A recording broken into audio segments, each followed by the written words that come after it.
የመቄዶንያ አረጋውያንና የአእምሮ ህሙማን መርጃ ማዕከል ከ8000 በላይ አረጋውያንን ከወደቁበት በማንሳት የተለያዩ ድጋፍ እያደረገ እንደሚገኝ ይታወቃል። ማዕከሉ የሚያከናውነውን በጎ ተግባር ለማገዝ የተለያዩ ተቋማትና ግለሰቦች ድጋፍ እያደረጉ ይገኛሉ። የአዲስ አበባ ከተማ አስተዳደር ሲቪል ምዝገባና የነዋሪነት አገልግሎት ኤጀንሲ ሰራተኞችና የስራ ኃላፊዎችም ለአረጋውያኑ የማዕድ ማጋራትና የተለያዩ ቁሳቁሶች ድጋፍ አድርገዋል።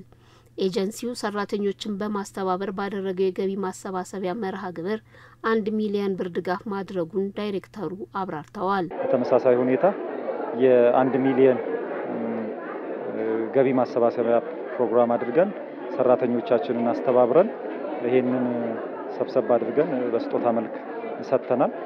የኤጀንሲው የስራ ኃላፊዎችና ሰራተኞች ከአረጋውያኑ ጎን መሆናቸውን በተደጋጋሚ እያስመሰከሩ ነው ያለው የመቄዶንያ አረጋውያን መርጃ ማዕከል መስራችና ስራ አስኪያጅ ቢኒያም በለጠ ይህ ተግባር ለሌሎች ተቋማት አርአያነት አለው ብለዋል። ሲቪል ምዝገባና የነዋሪዎች አገልግሎት ኤጀንሲ ሰራተኞች ባለፈው በክቡራቱ ዮናስ አስተባባሪነት ከ1 ሚሊዮን ብር በላይ ከሰራተኞቹ የተዋጣ ድጋፍ ተደርጎልናል። ይሄንንም በጣም እጅግ አድርጌ አመሰግናለሁ።